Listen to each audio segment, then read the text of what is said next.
Čau, Kristīne! Čau, Jāni! Šodien esam abi studijā un šodien parunāsim par tādu īpašu ērtu tēmu kā ieradumi, pieradumi, atkarības un vairāk tieši par alkohola atkarību. Pastāst lūdzu, ar ko tu vispār nodarbojies, ko tu dari ikdienā? Jā, tā mani sauc Kristīne Brauere. Es tā visu dzīvi sev saucu par grāmatvedi, bet šobrīd esmu tādā vidusposmā dzīvē, kā mēs to saucam par kaut kādu krīzes posmu, kas patiesībā nav nekāds krīzes posms, bet tas brīdis pienācis, kad tu saproti, kad vispār sāc paskatīties savādāk uz to savu dzīvi un apzināties vairāk par to, kā tu esi dzīvojis līdz šim un kā tu gribi dzīvot tālāk. Bet es šajā brīdī esmu sapratusi, ka es gribu pārbaudīt, kas es vēl esmu bez šīs grāmatvedības un patiesībā atgriezties kaut kur tuvāk pie sevis un izprast sev vairāk un saprast, kā vadīties dzīvē vairāk pēc tam savām sajūtām. Bet tā, no otras puses, sevi saucu par ļoti lielu celmlauzi, jo šīs tēmas, mūsu šodienas tēmas saistībā es esmu gatava padalīties arī ar to savu pieredzi, kāda ir bijusi tieši man ar alkohola lietošanu. Un kad varbūt tas kādam ir tas iedrošinājums, kad mūs kā cilvēkus nenosaka tas, kur mēs esam piedzimuši un tas, kur mēs esam auguši, bet vairāk tā mūsu mērķtiecība, kas ir tas, ko mēs savā dzīvē gribam sasniegt, un vai mēs esam gatavi mainīt kaut kādus šos savus ieradumus. Tu piekrīti, ka tā vide, kurā mēs esam, viņa ļoti ietekmē to, kādi mēs paši esam? Pilnīgi noteikti. Pilnīgi noteikti. Un ja tas piedzimis šajā ģimenē, kur tu apkārt redzi, kad visi lieto alkoholu, tu redzi, ka visas brīvdienas paiet alkohola zīmē, tu vienkārši saproti, ka tas ir normāli. Tu pieņem, ka tā tam ir jābūt. Un tu nevari būt tajā brīdī savādāks, jo tu neredzi neko savādāk. Tu vienkārši pieņem to, it sevišķi kā maziem bērniem, tu pieņem šo kā patiesību par to, ka tā tas ir. Jo tu nemaz nezini, kā var būt savādāk. Bet tas ir laikam no tādiem padomu laikiem, kad svinības bija saistītas tikai un vienīgi ar iedzeršanu, un tas ir tādas asociācijas, kā es arī lasīju vienā grāmatā, ka neviens jau sākumā nav alkoholiķis. Sāk ar mazām dēvām, priecīgi, svinīgi, ļoti krāšņi, un pēc tam kādam tas aiziet kaut kādā tādā ļoti dziļā stadijā, kad viņš jau netiek vairs vaļā no tā visa. Es šo neesmu pētījusi tā dziļāk tieši par laika posmiem, kad šis ir sācies, bet viennozīmīgi tad, kad cilvēks radās, tad cilvēki nelietoja alkoholu. Tātad šis ieradums ir izveidojies kaut kad laika gaitā. Un, manuprāt, šeit vispār vajadzētu varbūt pieminēt šajā sakarā tādu lietu, kad ir dažādi cilvēki. Principā tās ir 5 pakāpes. Ir cilvēki, kuri nelieto alkoholu vispār, vai ļoti, ļoti reti. Principā viņi vienkārši kontrolē savu dzīvi. Tad ir otri, kas ir sociālie cilvēki, kas aiziet uz pasākumiem. Viņi var iedzert to 1 glāzi vai tās 2, bet viņiem arī nerodās nekādas atkarības. Un ja cilvēkiem nav tālāk psiholoģiskas vai kaut kādas ģenētiskas iedzimtības, tad viņi arī paliek pie šī otrā punkta. Tad tālāk ir 3. tips, kas ir jau, kad veidojās pieredums, kad šis, ko tu redzi, ko tu arī pieminēji par tiem svētkiem, kad tu saproti, ka vienkārši visu svētki tev paiet ar alkohola zīmē, ar saskandināšanu, ar svētku galdu, ar šampanieti vai kādu citu dzērienu, 1. tostu, 2., 3. un tā tālāk. Un vienmēr sakot, visas balītes sākas vienādi un beidzas vienādi. Jā, principā, jā. Piekrīt. Un tad ir tālāk 4. tips, kad tev jau rodās kaut kāda psiholoģiskā atkarība, kad tu saproti, ka tās savas emocijas tu gribi kaut kā noslīcināt tajā alkoholā. Un tad šeit jau tu vairs nevari apstāties pēc tās 1. glāzes, jo tu iedzer to 1 glāzi un tev jau gribās vēl. Un šeit ir gan par labām emocijām, gan par sliktām. Jo, ja tev ir bijis forši panākumi dzīvē, tu svini. Ja tev ir bijis ļoti slikta diena, tu aizej mājās un tev ir iemesls atkal svinēt. Nesvinēt, bet slīcināt šīs bēdas. Un tad piektā jau tā ir jau fiziskā atkarība, kur ir gan arī klāt gan tā fiziskā vēlme, gan tā psiholoģiskā vēlme, kad tu vienkārši, kā tautā saka, uzkāp uz korti. Kad tu sāc dzert, tad tu nevari apstāties, un tad no rīta celies un vienkārši turpini. Un tā tev tas aiziet tas riņķis, jo tu nevari vienkārši izkāpt no viņa. Nu, tas jau laikam tad ir tas alkoholisms. Un tas ir pārākajā Atkarība pakāpē. no Bet, manuprāt, tā atkarība arī jau ir 3. solī un 4. solī. Es arī kaut kur lasīju, ka ir vairākas fāzes tai atkarībai. Alkoholisms tas jau ir tas pēdējais, ka tu jau viss, tev principā ceļa vairs atpakaļ nav. Tu nevari lietot, tu vai nu vari nelietot un normāli dzīvot, vai nu lietot un dzīvot tā, kā tu dzīvo. Bet ir tās dažas fāzes, kā tu sākumā, ja tu tur svinīgos kaut kādos momentos tikai iedzer. Tad ir kaut kāda vidusfāze, ja, kad tu vari dzert, vari nedzert. Bet, ja tā ir 3. fāze, tad tev jau principā ir 2 ceļi tikai vai nu nē, vai nu jā. Jā, bet šeit ir arī vēl, tas nav, es tā uzskatu, manuprāt, es neesmu pētījusi no zinātniskiem viedokļiem šo visu, tikai tīri no savas dzīves pieredzes, kad mēs nesākam visi ar to 1. soli. Kā tu domā? Ar to 1. soli, kad mēs, piemēram, vienkārši nelietojam alkoholu. Ja, tas var būt ģenētiski arī iedzimts. Ja mums ir ģimenē visi jau paudzēs lietojuši, tad, principā, tu arī lietosi. Tikai tu domā, ka tas pāriet tīri ģenētiski? Jā, un tu sāksi viņu lietot uzreiz, jo tu vienkārši esi redzējis, ka tā dzīve sastāv no tā. Ka tā ir normāla dzīve. Ka tā ir normāla dzīve, un tu to varēsi izbeigt tikai tajā brīdī, kad tu pats apzināti pieņem šo pieaugušā cilvēka lēmumu, ka tu to savā dzīvē nevēlies. Piekrīt, ka ir grūti šo lēmumu pieņemt, ja tev apkārt visi tā dzīvo. Visi tavi draugi radīja. Labi, ne visi, bet tur dzīvo vienkārši tādā komunā, kur tas ir normāli. Un, ja tu nedzersi, tad tas kā tu tagad, kāpēc tu nelieto, tu slims esi? Protams, es arī varu ieskicēt tieši no tās savas pieredzes, kad man vecāki lietoja alkoholu, tad, kad es biju maza, un arī pēc tam. Tā kā, principā, es esmu izaugusi, kur apkārt lieto alkoholu, izņemot manu vecomammu, kura tur nelietoja. Bet tāpat tās lielākais pārsvars apkārt lietoja alkoholu. Un es redzēju, ko tas nodara vispār ģimenei, kādu postu, kā bērns jūtās, kādas viņam ir bailes iedvestas, kā viņš ir uzaudzis šajā nedrošajā vidē. Un, man likās, ka es izaugšu, un es gan tā nedarīšu. Un tad man pienāca, es, manuprāt, sāku lietot alkoholu 14 gados. Tiešām, ja es tagad tā paskatos, salīdzinu ar savu dēlu, kuram ir 18 gadi, un kurš sāka kaut kad mazliet vēlāk, vienmēr sakot, es 14 gados jau sāku riktīgi dzert. Jā. Tieši tā. Un kas varbūt man to pamudināja, es nonācu vidē, es mācījos 9. klasē, aizgāju dejot uz jauniešu deju kolektīvu Tautiskās dejas, kur visi bija tādi virs 20, mazliet vairāk, aptuveni 7 gadus vecāki par mani. Un mēs pēc katra mēģinājuma, tas bija normāli, mums bija pēc katra mēģinājuma vienkārši ballīte. Mēs, protams, katru reizi lietojām alkoholu. Un tas, ko tu esi sev teicis, ka tu izaugsi un tu tā nedarīsi, tu vienkārši esi tajā vidē, kur tas notiek. Un ja tu neesi iekšēji tik spēcīgs, bet es izaugu tajā vidē, kur es nebiju drošā vidē, man nebija izveidojusies tā pašapziņa, un es nevarēju pati pieņemt. Es nebiju tik spēcīga, lai es pieņemtu šo lēmumu un pateiktu, nē, es to nedarīšu, jo man jau savā ziņā ir jāiekļaujas tajā sabiedrībā. Es jau gribu iekļauties tur, būt piederīga, un tad šis ir tas veids, kā es varu būt piederīga. Jā, es pilnīgi piekrītu. Galvenais, manuprāt, arī ir tas, ka mēs gribam būt piederīgi, un tu gribi būt līdzīgs tiem cilvēkiem, un tad tu pavalcies līdzi, un ja tur visi tā lietot, tad es arī būšu kruts, ja es lietošu, ne? Ceļš jaunībā. Un, protams, tad, kad tu iedzer to glāzi, protams, atkal šeit mēs varam pieskarties pie 5 tipiem, par ko mēs runājām.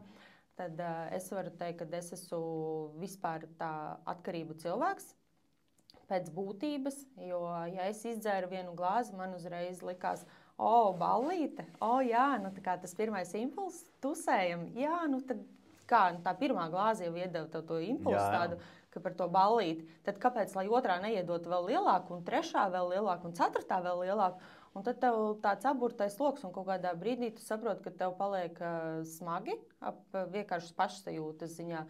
Un kad tev ir pārgājis tas eiforijas efekts, bet tu jau esi piedzēries tad. Tad ķermenis sāk cīnīties. Jā. Un dot visādas pretreakcijas. Jā. Bet, starp citu, par šo te ieradumu, kā mēs runājam sākumā, kad visi jau sāka svinīgi un neviens nekad nedomā, ka kļūst par alkoholiķi. Daudz arī nekļūst, bet tas ieradums, kad lieto bieži, viņš ir aprakstīts šajā grāmatā, starp citu, kāds var arī izlasīt, ja vēlas. Un tur ir tāda ļoti vienkārša cilpa.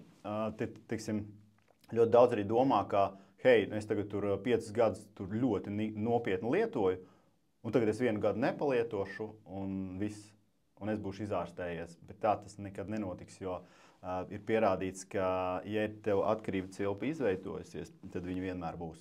Un, principā, cilvēks, kurš ir lietojas alkoholu, teiksim, bieži, viņš nekad nevar vairāk būt tāds, kā viņš bija tad, kad viņš nelietoja, jo tā cilpa ir izveidojusies, un viss tas ieradums tev tur ir. Cita lieta, ka tu viņu vari vienkārši turēt, tā teikt, tukšu, ja, nelietot un darīt kaut kādas citas lietas. Bet par šo tēmu ir arī anekdoti, ka viens cilvēks aizgāja pie doktora, un doktors pateica, hei, tev jāpārstāj lietot, jo tev atnes ir beigtas, ja, un tūlīt tu vispār nomirsi. Labi, cilvēks saprata, ka ir problēmas un ka viņš nedrīkst lietot. Vismaz 5 gadus tev ir jābūt bez alkohola jādzīvo. Un pēc 5 gadiem tas cilvēks atnāk pie doktora apakaļ. Doktor, es esmu izveseļojies, tagad es varu sākt lietot. Tā doma tāda, ka principā nevar. Tāpēc, ka tiklīdz tu pirmā glāze tev būs, tu jau atkal aizies atpakaļ. Tāds strādā. Jā, un es atteicos no alkohola lietošanas mazliet vairāk kā pirms gada. Tātad, principā, es 25 gadus lietoju alkoholu, un 25 gadus es visu laiku domāju, principā, pie katras iedzeršanas es domāju, kad es negribu to darīt. Es katru reizi man vienkārši bija morālās paģiras. Pēc, jā. Es varēju izdzert tur vakarā, labi, 1 glāzi, tas, man liekas, bija ļoti reti, jo man vienmēr vajadzēja to otru, bet, es varēju tur, piemēram, arī citreiz apstāties pēc tās otrās, ja. Bet vienalga es no rīta piecēlos, un man bija tās paģiras. Kaut kāds, es domāju, ka tas vairāk bija tas, kad es biju sev iekšēji solījusi, ka es to negribu darīt. Un es katru reizi vienkārši pārkāpu to savu solījumu sev, un kad es nebiju tik spēcīga, jo kā tu pirms tam teici par to vidi, ja mēs gribam pielāgoties, jā.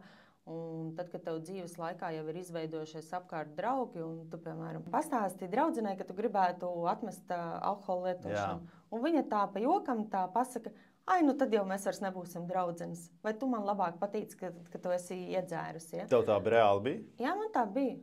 Un es tajā brīdī pie sevis domāju, kas man būtu izdevīgāk. Tomēr jau dzert, un tie tusiņi ir jau kaut kāds prieks no tā, kaut ko jau tu no tā iegūsti. Un tad tu domā, vai labāk ir pazaudēt draugus, vai tomēr turpināt tusēt. Un tev jau patīk tusēt. Man jau patika tusēt. Nav jau tā, ka man nepatika. Visiem patīk. Jā. Un pēc tam, šī ir viena epizode, jā. Pēc tam tu esi vienkārši attiecībās. Un attiecībās, kur tev tā alkohola lietošana ir pārvērtusies par inteliģento dzeršanu, ko mēs cilvēki negribam atzīt, ka tas ir alkoholisms. Bet, ja tev katru vakaru gribās iedzert to vīnu, sēžot pie kamīna, skatoties Netflixu vai runājoties, tad manā izpratnē tā ir alkohola atkarība. Un tad tu kādā brīdī runājies, un tev partneris pasaka, ka es nemaz nevarētu būt kopā ar sievieti, kur nelieto alkoholu. Un tad tev arī man tajā brīdī kaut kur arī galvā nostrādāja tas, jā, bet ja jau es atmetīšu, tad jau mēs izšķirsimies. Un tu vienkārši pats cīnies ar to savu prātu, ar tām savām domām, jo tajā brīdī, ja tu izlēmis to izbeigt, tev ir jābūt stiprākam par visu. Tev ir vienkārši jāspēj, tev ir jābūt gatavam uz to, ka tu pazaudēsi visu savā dzīvē, principā. Bet, Ka tu sāksi visu no jauna. Es no tavas sarunas izķēru to, ko es esmu arī dzirdējis, ka ir tā saucamā līdzatkarība, kur, vienalga vai sieviete vai vīrietis vienkārši, tā kā tu teici, hei, tas ir normāli, ka mēs tagad lietosim. Labi, tad es arī lietošu, ja? Un tā kā atkal mēs aizējām atpakaļ pie tā, kad mēs pielāgojamies, gribam būt saprasti, gribam būt pieņemti, tad tu finālā savu veselību bojā, tāpēc, ka īstenībā otrs cilvēks grib lietot. Tu vienkārši pavelcies līdzi. Jā, bet tas arī notiek kaut kur, tā ir, bet tas arī notiek kaut kur neapzināti. Jo arī šī iekļaušanās, tu redzi, tev ir foršas attiecības, tu negribi viņas sabojāt, jo es arī pirms šīm attiecībām, jā, es arī lietoju ļoti daudz alkoholu, bet es principā to darīju pa brīvdienām. Bet tad, kad mēs sākām šīs attiecības, tad tieši tas bija Covid laiks arī. Tad viss sēdēja mājās. Viss sēdēja mājās. Nebija īsti ko darīt. Jā, tad tu, protams, forši tur iedzer. Un man tiešām arī garšoja tā garša, kas bija vīnam un prosecco, ja? Un es tiešām to izbaudīju. Bet tad, kad tev tas kļūst jau tā kā par ikdienu, un pēc tam kaut kādā brīdī man vienkārši partneris saka par to, ka jā, bet tu ļoti daudz lieto alkoholu. Un tad es tā saku, jā, es arī, nav jau tā, ka es pirms tam nelietoju, pirms mūsu attiecībām alkohols arī lietoju, bet es to darīju pa brīvdienām, bet esot attiecībās, es to sāku darīt katru dienu. Tā kā, ka tu esi līdzatkarīgs, tu pielāgojies, jo tev ir tad jābūt ļoti, ļoti tiešām spēcīgam, lai tu to nedarītu. Jā. Un, manuprāt, par šo spēcīgumu, principā tie kuri vēlas mainīt savu dzīvi, viņiem ir jāsaprot tas, ka to sabiedrību vai to cilvēku loku, kurā viņi ir tagad, ja tur tiek daudz alkohols lietos. Mēs vairāk runājam par to, ka daudz ne jau. Manuprāt, ja tu vari lietot vienreiz mēnesī, tur vienu vīnglāzi izdzert, tas vispār ir ok. Manā skatījumā. Jā, ja tu esi aizgājis līdz tam otram līmenim, ka tu esi sociālais alkohola lietotājs, jā, tu aizies pasākumu, tu tur iedzer vienu glāzi, tev nevajag, neprasās to otru, tev nav tā, ka tu aizies mājās, tev gribēsies vēl iedzer.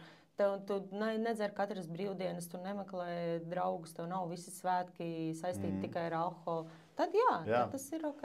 Tas tā kā tā anekdotē, ka, ja alkohola lietošana traucē darbam, tad jāmet pie malas darbs. Jā, nevis jāatmet alkohola lietošana. Tā kā te ir izvēle, un viss šajā dzīvē ir izvēle. Manuprāt, mēs jau arī te nenosodām. Mēs negribam nosodīt, ka tik jādzer vai tik nav jādzer. Katrs skatās pats, ja viņam alkohols traucē, viņš nelieto, vai varbūt cits, viņam ir tā sabiedrība tāda, kur lieto.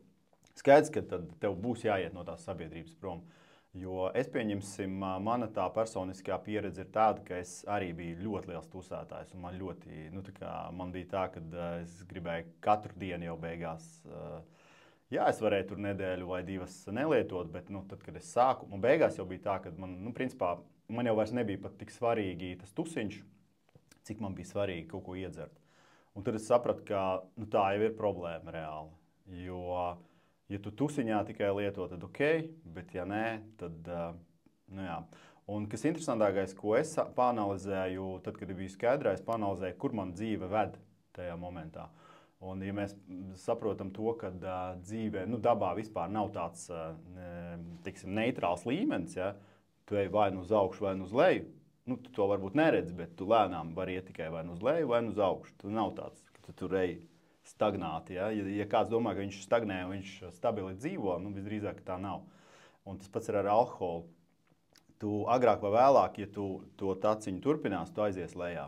Tev mainīsies sabiedrība, tu sāksi saprast, ka tu sāc komunicēt ar kaut kādiem cilvēkiem, kas tev īsti nepatīk, ka tu esi skaidrā. Tas pats arī, ko tu teici, ka draugi, tur vēl kāds, ko tu tagad nelieto, kas tu normāls vispār esi?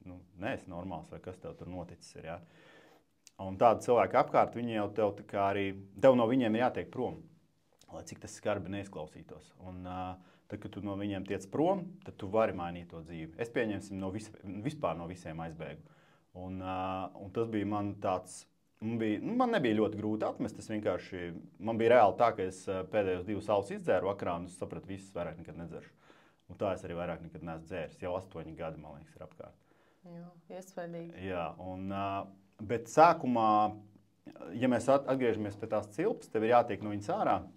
Tu vari ārā tikai tādā veidā, ka tu ieliec kaut ko pa vidu.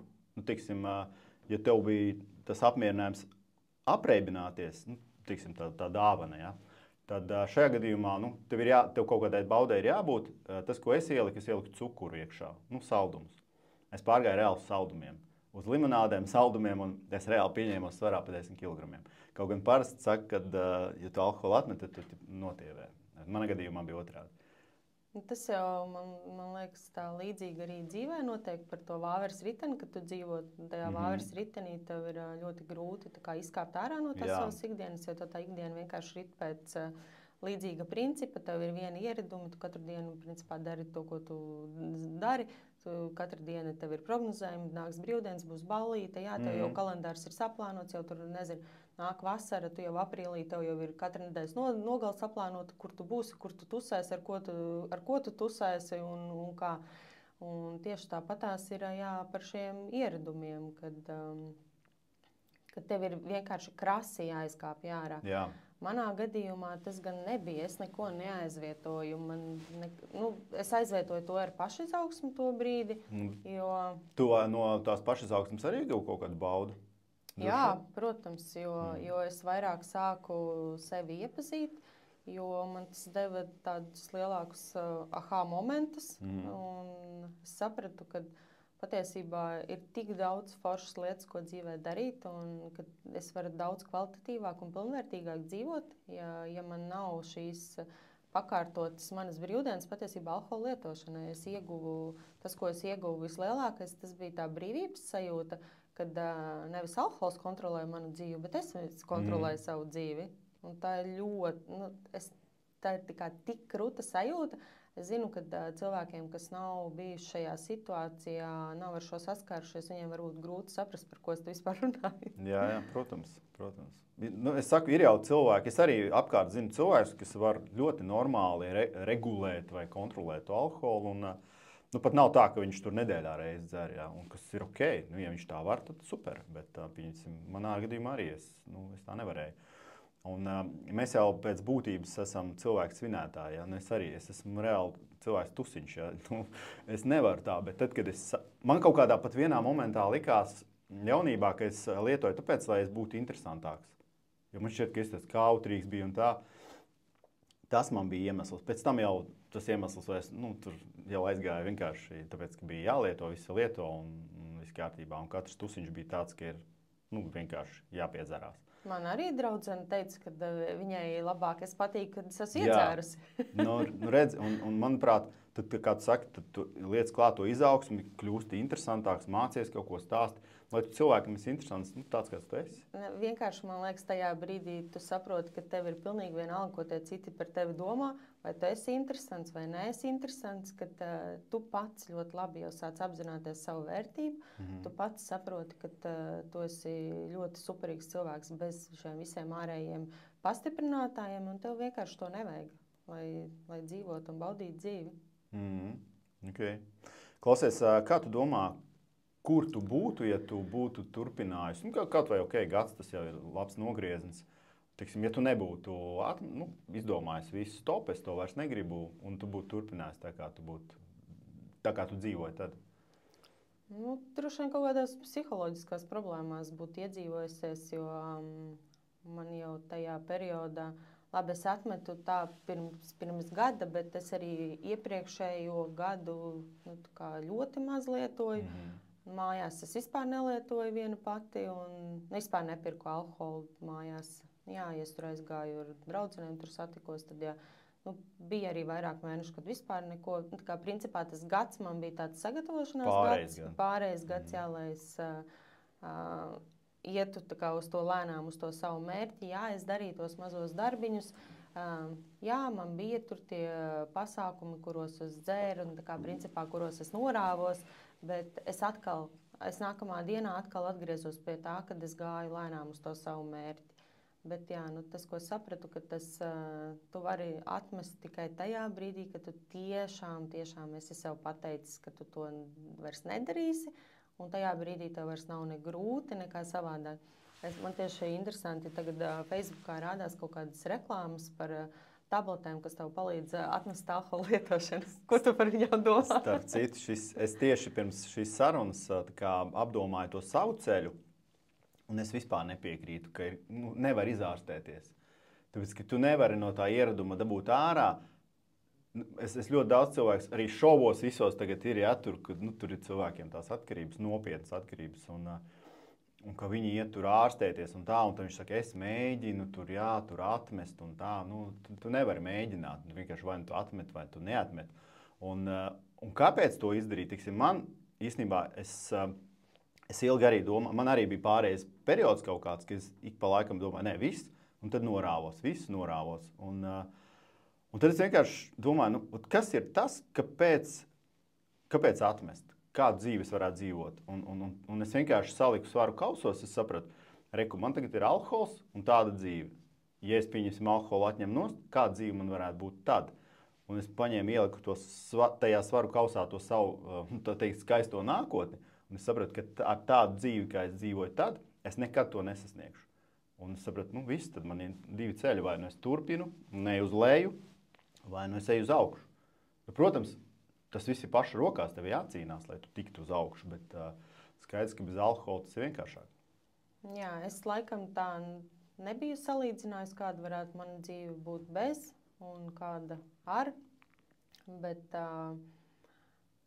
šajā visā sakarā es vispār sapratu, ka es to daru ne tikai sevis dēļ, bet es to daru arī tā kā visas savas dzimtas labā, jo man dzimtā, principā, visas sievietes ir lietojušas alkoholu. Un es sapratu, ka man vienkārši ir jāpārauj kaut kādā brīdī šī ķēde. Varbūt šis viss izklausās tā ezotēriski, ja, bet es ticu, ka tam ir ļoti liels spēks. Un man arī ir tā sajūta, ka es to nedaru tikai dēļ sevis. Un es arī gribu, lai mani bērni un mazbērni vairs nepiedzīvo tālāk šo patērnu, un arī, kad es varu parādīt savam bērnam, labi, lai viņš jau arī ir pieaudzis. Ar piemēru. Ar piemēru, jā, kad viņš ir redzējis, kā es dzīvoju pirms tam, bet viņam arī ir piemērs, ka viņš tagad var redzēt, ka var dzīvot savādāk. Ka viņam ir iespēja tā kā izvēlēties, kura dzīve tā kā viņam šķiet interesantāk. Un tu arī iepriekš sarunā minēji savu vecmāmiņu, ja? Tu atceries, ka viņa bija tā, kas vienīgā nelietoja tādu tā kā pozitīvu to atmiņu. Un es vispār atceros arī savus vecvecākus. Tajā laikā nelietoja cilvēki. Bet tie padomi laiki viņi tādu nopietnu iespaidu atstāja uz to visu. Bet te ir jāpieprecizē, jo tā, kas nelietoja, tā bija manam audžu tēvam mamma. Es viņu saucu par vecmāmiņu, ja? Tā kā, bet man no tēva puses arī Oma tur nelietoja. Principā varētu teikt, ka nelietoja. Jā, viņa bija sociālais lietotājs, ja? Bet jā, no mātes puses, man liekas, pa dzimtu, cik es zinu, visu laiku ir bijušas šīs alkohola problēmas. Klausies, Kristīne, kā tev šķiet, kā mainās dzīve vai kā mainās ikdienā, ja cilvēks, kurš ir bijis teiksim, lietotājs, tāds jau vidus līmeņa lietotājs, ja viņš pārtrauc lietot alkoholu? Kāda ir atšķirība? Kāpēc vispār varbūt kāds skatās, domā, ko viņi tur runā? Kāpēc man tagad būtu jāmaina savu dzīvi? Pirmām kārtām, jā, bez tās brīvības, ko es jau pieminēju, iegūst ļoti labu miegu. Jo, ja tajā laikā, kad es lietoju alkoholu, es arī lietoju visādus pretstresa tabletītes līdzekļus, tādi dabīgos, jo es vienkārši nevarēju aizmigt, nevarēju izgulēties. Starp citu, tas arī ir zinātniski pierādīts, ka alkohols rada miega traucējumus. Jā, jo viens ir tas, ka es iekšēji ar sevi visu laiku tur cīnījos par to, kāpēc es to daru, ja man tas tomēr beigās rada sliktākas sajūtas. Un otrs ļoti mainījās manas brīvdienas, vispār kā es paskatos uz tām brīvdienām. Jo, ja kādreiz, ja tu aizēji brīvdienu, tu visu nedēļu vienkārši ej uz darbu, tu kaut ko dari, un tad tu vienkārši gaidi brīvdienas, lai tu aizietu un patusētos. Lai aizmirstu to visu. Jo patiesībā arī šeit mēs varam arī parunāt par tiem iemesliem, kāpēc cilvēki lieto alkoholu. Manuprāt, ka tas lielākais un biežākais iemesls ir tāpēc, ka cilvēks vienkārši dzīvē nedara to, ko viņš gribētu. Nav apmierināts to, ko viņš nav apmierināts ar to, ko viņš dara. Viņš strādā tajā savā darbā. Viņš gaida vienkārši to piekdienu, kad viņš tiks no tā visa prom, kad viņš tiks ar tiem saviem draugiem, kad viņš varēs iedzert, ka viņš varēs atslēgties, kādam varbūt pasūdzēties par to savu priekšniekiem un kolēģiem. Par priekšniekiem, par savu darbu, par kolēģiem, par visiem pārējiem, ja visi pārējie ir vainīgi. Ja? Par valdību. Par valdību un visu pārējo, ja. Viņš aiziet patusēties, viņš notusējās līdz rītam, viņš aiziet mājās. Viņš aiziet gulēt tur 5, 4. Jā, cikos sanāk. Jā, cikos sanāk, jā. Tu jau neesi sestdienas rītā produktīvs, tu nevari piecelties 8 vai 9. Labākā gadījumā tu izkāps no gultas 12. Jā. 1. Es vienkārši par savu pieredzi runāju, varbūt citiem tas tā ir savādāk. Bet man tā bija, es aizgāju gulēt, piemēram, 4-5, es izkāpu no gultas 12-1, man sāpēja galva, nedodies, jūs man kāds kaut ko prasat, ja? Bērns jau ir iemācījies, ka viņam pašam ir jādzīvo no rīta, ka viņam ir jāspēlē tur kaut kādas spēles, Xbox telefons vai tā tālāk, vai viņam jāskatās ir televizors, kamēr vecāki guļ. Un tad man atkal sākās nākamie morālai. Jo vienkārši man bija tik žēl tas izniekotais laiks, tā brīvdiena, ka mēs... Jo tā diena ir, principā, norakstīta. Jā, viņa ir beigusies. Un vēl labi, ja ne nākamā. Kā? Tas ir sestdienas rītā, sestdienu tu pa dienu piecelies, bet tev jau sestdienu vakarā ir vēl kaut kāds tusiņš. Jā, tad lielākoties 80-90%, ja, tu pa dienu nomokies līdz tiem 6-7 vakarā, jo man bija tāds, jā, es nelietoju alkoholu, piemēram, nākamā rītā, es nelāpījos. Bet es tur varēju nomocīties visu vakaru, bet jā, pēc 6 vakarā es jau biju pateikusi, es pēc 6 vakarā tikai dzeru. Ja? Un tad ir nākamā ballīte. Un kāda ir svētdiena? Tieši tāda pati. Tieši tāda pati. Man bija pat sākumā man arī tā bija, ka es mocījos, pēc tam jau es vairs nemocījos. Man bija tā, es piecēlos, zinu, ka tur nekas nav jādara. Un sestdienas, svētdienas vienkārši pagāja. Jā, tiešām bija norakstīts, un plus vēl pirmdiena bija norakstīta. Jo, ja tu 2 dienas kārtīgi nolieto alkoholu, tad pirmdiena tāpat esi nekāds. Labi, ja tu vispār vari aiziet uz darbu un sakoncentrēties. Bet bija arī tādi momenti, ka es nevarēju sakoncentrēties. Un tad sestdienā tiek atkal turpināts, tusiņš kaut kāds, svētdienā tur jāmēģina kaut kā tas organisms dabūt uz kājām. Un tā arī ir norakstīta, un jā, tā nav dzīve. Jā, ja tā domā, man laikam darbu neietekmēja alkohola lietošana. Protams, tas kā neietekmēja? Tas varēja ietekmēt tīri caur manām emocijām, jo, ja es neesmu izgulējusies, es esmu īgna. Man daudz ātrāk tur darbā jebkādas problēmas es uztveru sāsinātāk, un varbūt arī citi tam dēļ cieši. Jā, viņi necieš dēļ tā, ka es neesmu ieradusies, bet viņi cieši atkal dēļ kaut kā cita. Tu piekrīti, ka, teiksim, tā kā mēs tagad norunājam, pārsvarā, arī man tā pagāja sestdiena, svētdiena.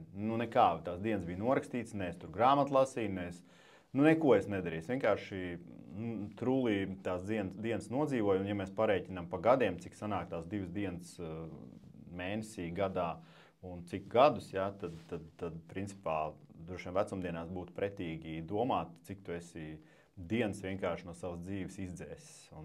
Piekritīs, ka, teiksim, ja to visu pavērš uz to, ka tu nelieto, tad tu sestdien piecelies, kaut vai tu esi 10, 11, 12 aizgājis gulēt, tu piecelies uz 100%. Sestdien, svētdien, un tev ir sakarīgs dienas, tu vari mācīties, tu vari attīstīties, tu vari ar ģimeni pavadīt laiku. Jā, es, piemēram, vakardien aizgāju pēc darba uz dejošanu.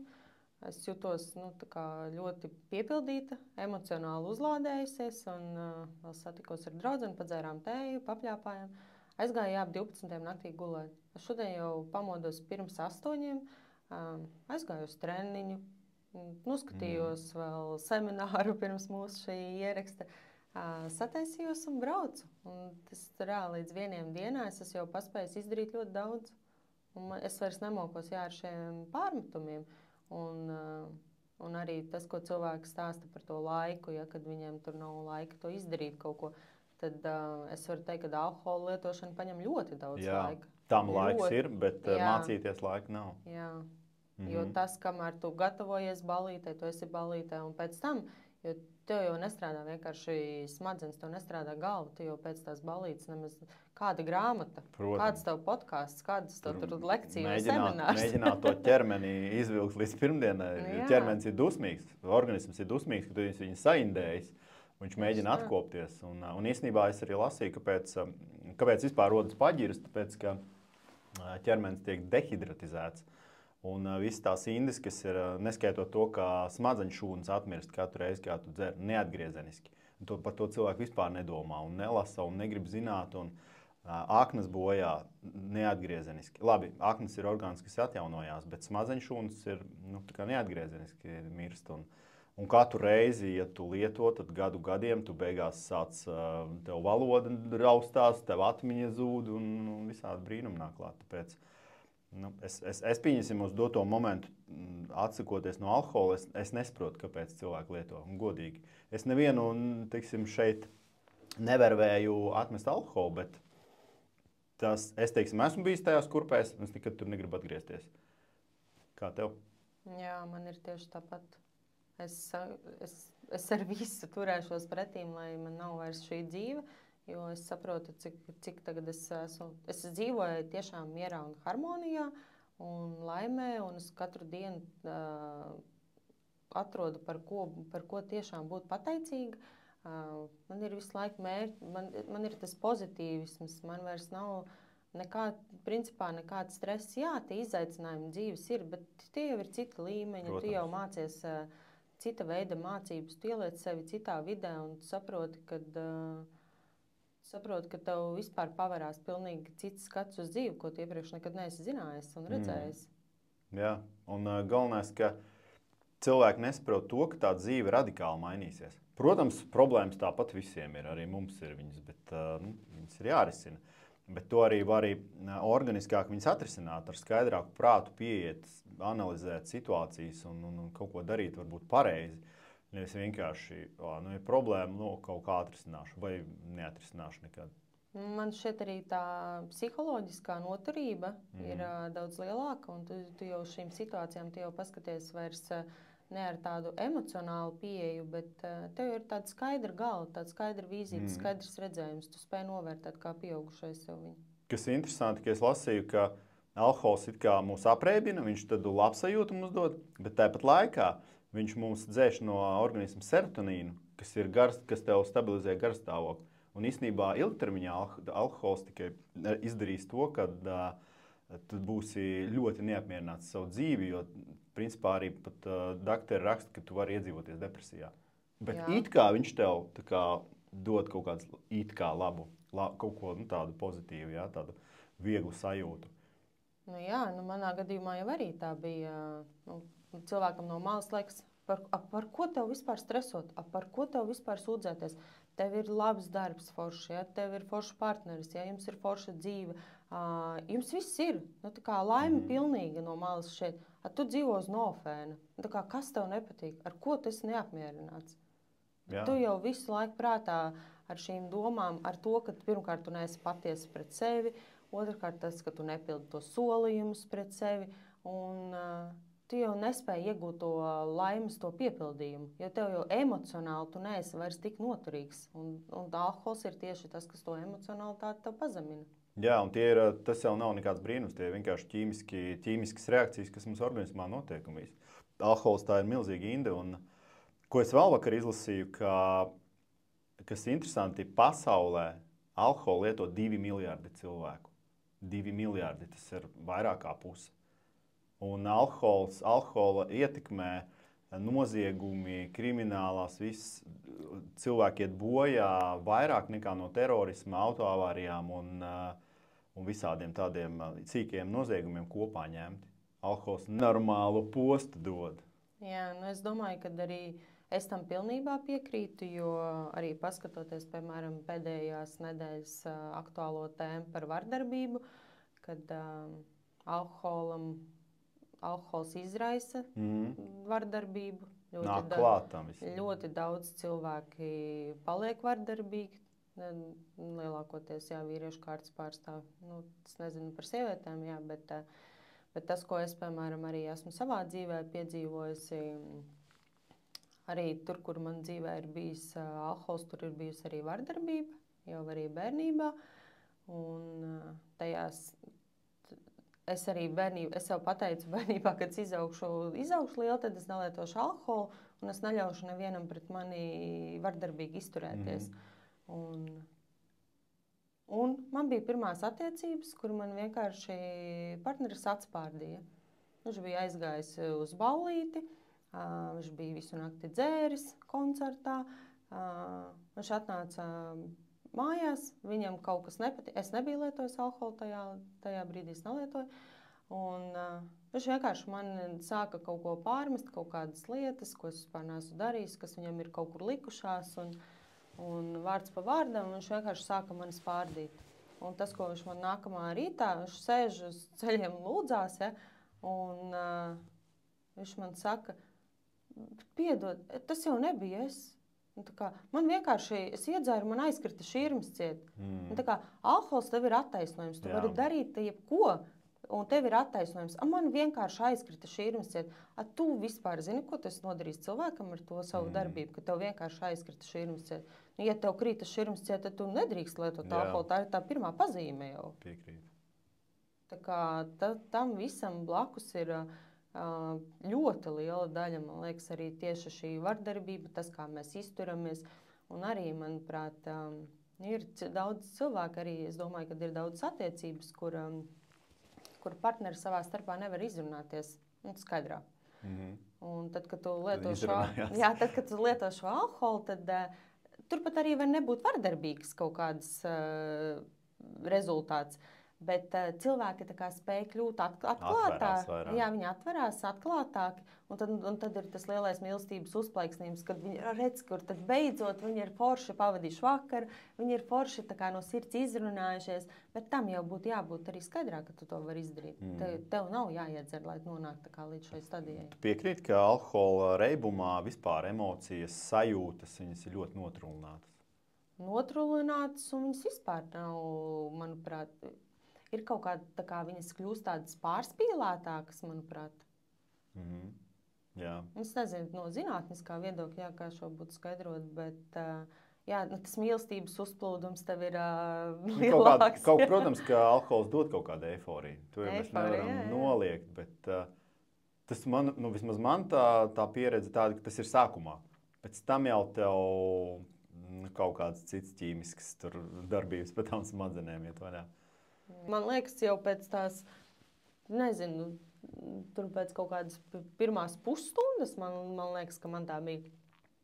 Tu iedzer, tev ir tā eiforija, tur pusstunda varbūt līdz stunda, bet varbūt pat netik ļoti. Un tad jau tev sākās tāds jau uz leju viņš iet, un tad atkal iedzer, un tā kalpiņu pacel, un tev atkal iedz leju, tu atkal pacel.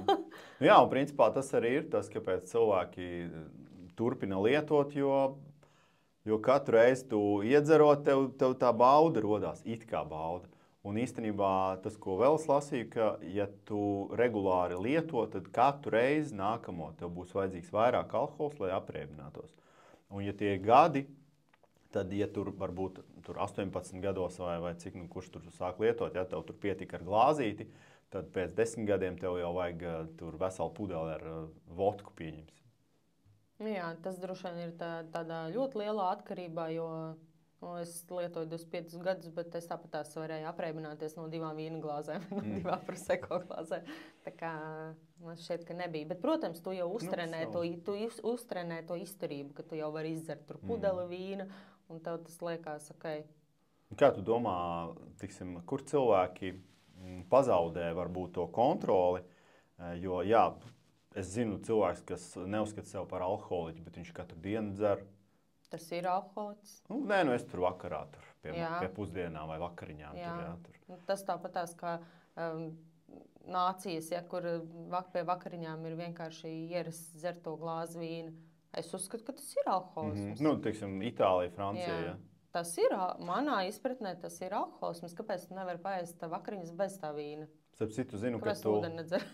Jā, starp citu zinu, ka tu biji Āzijā, Indijā, pastāst varbūt arī pieredzi, kā, mēs vairāk Eiropā dzīvojam, mums plus mīnus te visiem ir vienādi, ja tur kāds varbūt vīnu vairāk dzer, austrumos mēs šeit varbūt vairāk alu, tur Eiropā alu vispār ļoti daudz dzer. Kā tur ir? Viņa lieto vai tomēr ne īpaši? Patiesībā jā, un es biju mazliet pārsteigta, jo braucot uz Indiju, es pa ceļam pārlidojumos biju ielādējusi Netflixā tur filmu par indiešiem. Un tur arī ļoti daudz, es biju pārsteigta par to, ka tur ļoti daudz figurēja alkohols. Bolivudā, indiešu Bolivudā, jā? Jā, tieši, jā, kad cilvēki lieto alkoholu, man tā kā lika, es biju savā prātā iedomājusies, ka viņi viņi vispār nelieto. Un tad mēs runājām arī ar kaut kādiem vietējiem iedzīvotājiem, un tad tas vietējais stāstīja, viņš saka, nu jā, diezgan daudz cilvēku lieto, bet viņš pats ir atteicies, viņš nē. Bet ko es vakardien tieši runājos ar vienu cilvēku no Indonēzijas, un mēs tieši runājām par šo alkoholu lietošanu, un viņš stāsta, ka viņš tā kā nesaprot, kāpēc es to uzskatu par problēmu. Kāpēc alkohola lietošana manā izpratnē ir problēma? Jo viņiem tur tajās valstīs viņi nelieto tā kā tik daudz. Viņiem tas nav tā tik ģenētiski. Paratam. Jā, un tad es sāku domāt, vai tik tam nav kaut kāda korelācija ar to, ka tur ir silts, karstas valstis. Ja? Jo mums jau ārā, piemēram, viņiem ir ārā karsts. Tev jau paliek smagi. Tev paliek smaga veselība, ja tu vēl tajā karstumā lietos to alkoholu. Mums jau šeit ir tie laikapstākļi, kādi ir. Ja? Un es atceros, mācījos vienreiz kursos, kur stāstīja par to, ka Skotija ir tā valsts, tā vieta, kur visvairāk tiek patērēts alkohols, jo tur ir vissliktākie laikapstākļi. Jā, tur ir laikam vienmēr līdz. Tieši šim arī tad ir kaut kāda saikne, un tā, es tā aizdomājos. Varētu tā būt, jā. Bet jā, Indijā arī ir tomēr cilvēki, kas diezgan daudz lieto to alkoholu, un tāpat tās. Kā tev šķiet, kā tas ar garīgumu kaut kādu? Nu, tādu varbūt neiesim tur, tiksim, kaut kādās, kurš kādam dievam tic, ja, bet ticībā konkrēti, bet tieši ar tādu savu garīgumu, kā tas alkohols ar to garīgumu vispār iet kopā, un vai iet kopā? Es domāju, ka neiet. Jo vai cilvēks ir spējīgs sadzirdēt to savu intuīciju, to savu iekšējo balsi, ja viņš lieto alkoholu? Es domāju, ka nē. Es vienkārši spriežu pēc tās savas pieredzes, jo tad, kad es sāku atteikties no alkohola, tad es sapratu, ka es daudz vairāk ieklausos un sadzirdu kaut kādus tos impulsus vispār par to, ko es gribu, ko es negribu, to savu intuīciju. Un tāpēc man šķiet, ka šis neiet kopā, un tāpēc arī ir daudz vietas, daudz šīs musulmaņu valstis, kur alkohols vispār netiek lietots. Jā, musulmaņi jau vispār nelieto. Jā, tā kā patiesībā tie, kas ticīgi ir. Jā, man tas ļoti patīk, un es arī tiešām tagad kad skatos un izvēlos, kur braukt, tad jā, es labprāt braucu uz vietu, kur tiešām cilvēki nelieto šo alkoholu, un piedzīvoju tās īstās vietas sajūtas, parunājos arī ar tiem cilvēkiem, jo tur ir kaut kas pavisam cits, tur ir tā īstā identitāte. Ja mēs runājam par alkoholu, cilvēks par ir enerģija, ja? Dvēsele enerģija, tad alkoholam droši vien ir diezgan zema tā frekvence. Tam es piekrītu, tieši tāpatās arī, kā saka par kafiju, ka viņa tomēr pazemina to enerģiju, un alkohols arī, jo tas smagnēji, man blakus tam īsajam priekam, es ļoti labi atceros to smagnējumu sajūtu, kāda man bija. Iespējams, kādam citam viņa nav, bet man viņa bija. Un līdz ar to tev tas prieks vienkārši noplok kaut kādā brīdī, un tā enerģija arī, tev pasliktinās. Jā, jo skaidrā tu vari priecāties daudz foršāk nekā, ja tu esi apreibinājies. Jā, bet tev ir jāiemācās. Jā, tas ir jāiemācās. Tas ir tas lielais mūsu dzīves uzdevums. Jā, un manuprāt, tie, kas, principā es teikšu tā, ja tu jau esi aizdomājies, ka varbūt ka man ir problēmas vai ka man traucē, tad tas ir pirmais solis jau uz to, ka jāiet uz tādu dzīvi, ka tu nelieto. Tas nav tik sarežģīti, varbūt kā citi domā, bet jā, man liekas, vienkārši tev ir jāizvērtē, ko tu vēlies no savas dzīves. Ja tu vēlies eksistēt, ļoti labi bija tāds arī citāts grāmatā, ka, ja tu vēlies vieglu dzīvi ikdienā, tad tu vari lietot, tev būs viegla šodienas dzīve, it kā. Bet ilgtermiņā tev būs ļoti smaga, grūta un tāda pat nabadzīga dzīve. Bet ja tu otrādi, teiksim, izvēlies nelietot, varbūt sākumā tas būs grūtāk nekā lietot, bet ilgtermiņā tev būs ļoti laba dzīve. Piekrītam? Jā, nu līdzīgi kā ar investīcijā. Tieši tā. Jā, ja tu esi gatavs šodien kaut ko paņemt no tām savām finansēm un ieguldīt un neiztērēt viņu šodienā, tad tev būs labāka tā nākotne. Ļoti labs salīdzinājums, jā. Varbūt tu vari padalīties, kā tu nonāci līdz šim lēmumam, ka tu negribi vairs lietot alkoholu? Principā, jā, man bija tas... man to neviens neiestāstīja, jo to nevienam nevar iestāstīt. Ja kāds grib, lai tu nelieto, tas tā nekad nestrādās. Tur vai sieva, vai vīrs, vai nezinu, kāds tur mācītājs baznīcā, vai vēl kāds, vai dakteris arī. Ja? Tev pašam ir jāsaprot, ka tu gribi to vai negribi. Un mans galvenais faktors bija, principā, manuprāt, es arī mainīju ļoti daudz vispār to savu domāšanu, kad es sāku ceļot. Es redzēju, kā cilvēki dzīvo. Jo Latvijā tomēr mēs visi dzīvojam kaut kādā komunā, un ja tu dzīvo cilvēku tādā čupiņā, ar ko tu visu laiku komunicē, tad tu īsti neredzi, kā cilvēki dzīvo. Un es redzēju, kā cilvēki brauc ar Ferrari, es redzēju, kā viņi atpūšās pie jūras, vidusjūras. Ja? Es domāju, kāpēc es tā nevarētu dzīvot? Un tajā laikā es tā nedzīvoju, un pat sapņot nevarēju. Ja? Šodien arī es tā nedzīvoju, bet man ir mērķis.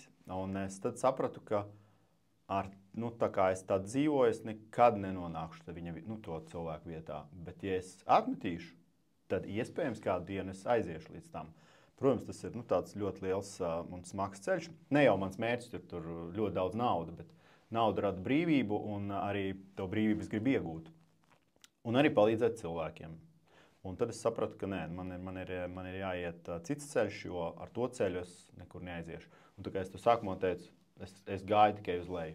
Lēnām, it kā dzīve bija ok, bet ilgtermiņā sapratu, ka es atsitīšos kaut kur drīz. Tā kā pret grunti. Jā. Šodien dzirdēju arī labus salīdzinājumus par šo tēmu, ko var piedāvāt šai tēmai. Par tiem pašiem, piemēram, skolas laika salidojumiem, ka tu neesi 20 gadus saticis to cilvēku. Jā. Un tā aizēj uz to salidojumu, un tu satiec. Un tad tu redzi, kā viņš ir, ko viņš ir, kā viņa ieradumi ikdienas ir mainījuši viņa dzīvi. Vai viņš ir aizgājis uz leju, vai viņš ir aizgājis uz augšu tajā līknē. Tas ir labs salīdzinājums. Es arī nesen lasīju, ka principā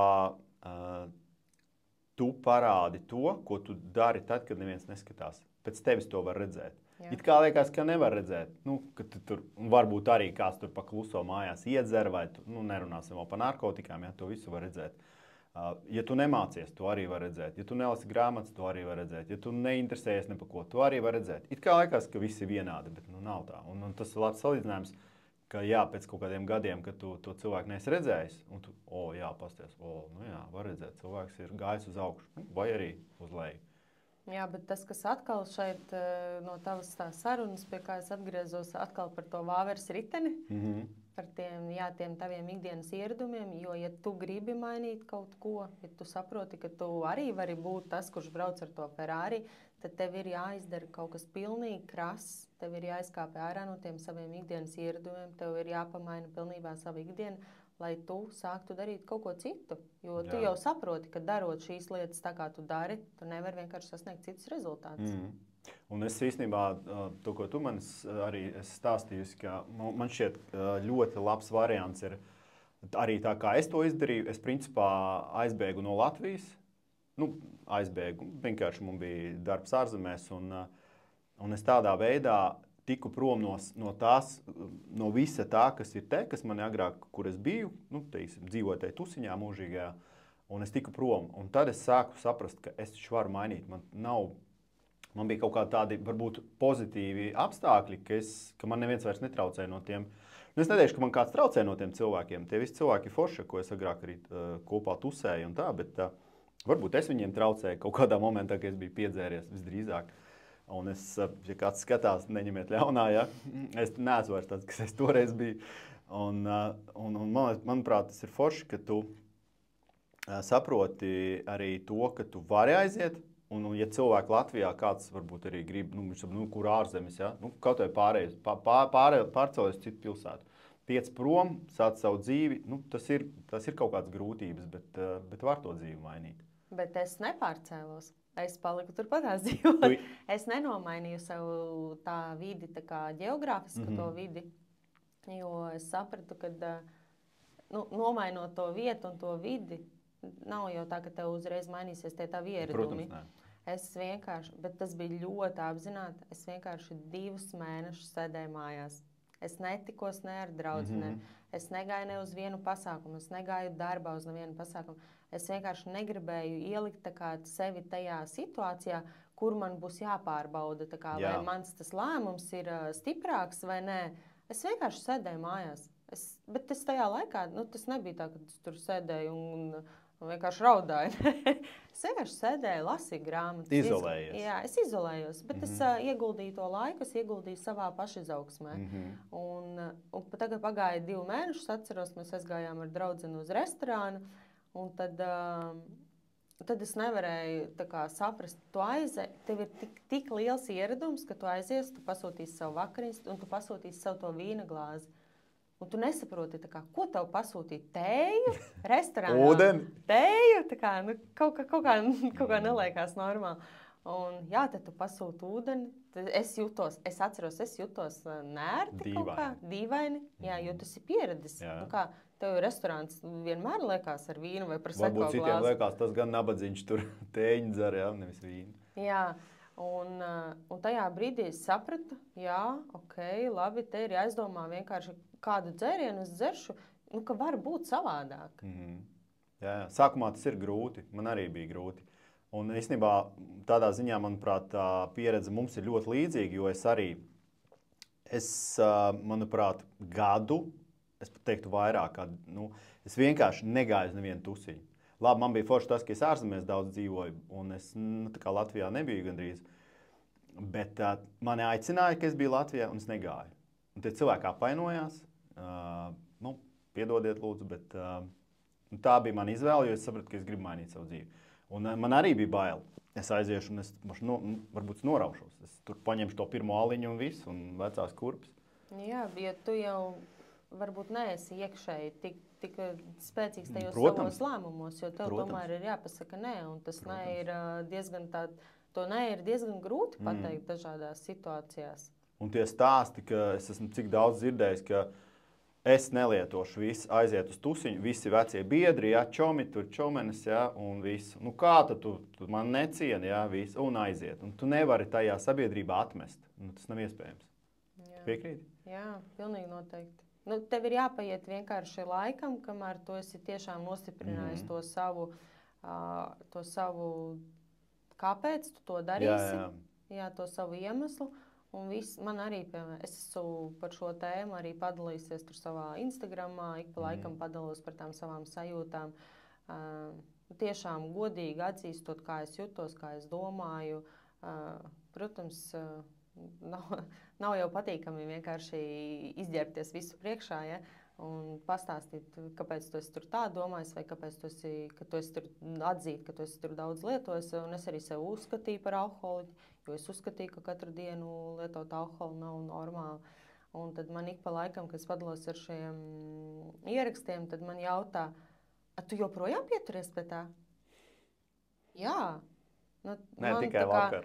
Man tas vairāk nav tāds, jā, es varbūt pēc kaut kādiem 2-3 mēnešiem vai pusgada, varbūt es vēl nebiju pa 100%. Bet es domāju, ka tie bija kaut kādi pirmie 3 mēneši, kad es varbūt pa 100% nebiju pārliecināta, vai tiešām es neaiziešu atpakaļ tajā. Jā, kad bija šī vasara tuvojās, es arī biju pieradusi visu vasaru tusēties ar alkoholu. Es jau nezināju. Man, piemēram, ļoti patīk koncerti dažādi. Es vispār esmu ballīšu cilvēks, un es joprojām esmu ballīšu cilvēks, un es joprojām māku izbaudīt tās ballītes bez tā alkohola. Un es nezināju, nāca tā vasara, un es nezināju, kā būs aiziet uz to koncertu un tagad nedzert. Un tad tu aizēji, un tad tu saproti, bet patiesībā tu vari izdejoties un izlākāties pat vēl foršāk. Tu vari noķert tā kā dzīvākas tā sajūtas tajā koncertā, ka tev nav vajadzīgi nekādi tie ārēji apstākļi, kas tev to ietekmē. Tev vienkārši pietiek laba mūzika, un tu dejo un izbaudi. Jā, tu esi patiesa. Kas man vēl šķiet interesanti, ka tad, kad es lietoju, es ļoti daudz cilvēku nezināju, kas nelieto. Man viens radinieks ir, kurš nelieto, un tad tajā momentā es nesapratu, kāpēc tu nelieto? Nu, kāds sakars vispār? Bet tad, kad es pārtraucu to darīt, un man arī īstenībā ļoti daudz cilvēki, daži savādāk sāk nākt, manā dzīvē ienākt, un uz doto brīdi es pazīstu ļoti daudz cilvēku, kuri nelieto.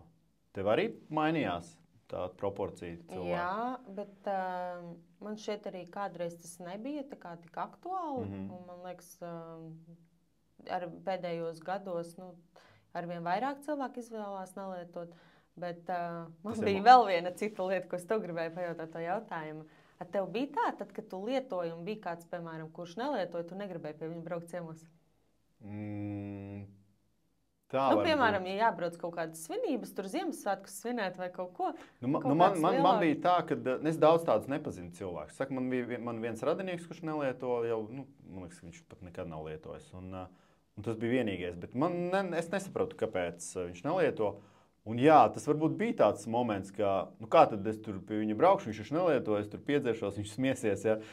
Varbūt bija tāds, bet tas bija laikam vienīgais cilvēks. Es sapratu, ka es gan kaut kādā brīdī izvairījos tur braukt pie kaut kādiem cilvēkiem, jo man likās, bet te jau nebūs jautri, te jau nebūs balīti, jo viņš jau redz nelieto.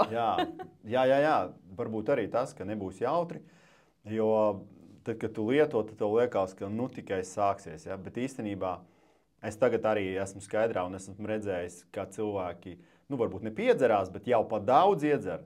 Tādas muļķības nāk ārā. Un man droši vien tādas pašas nāc. To man sieva var vislabāk pastāstīt, ja? Kādas tur muļķības nāc. Vienkārši tur cilvēks kaut ko uz riņķi māļa un stāsta.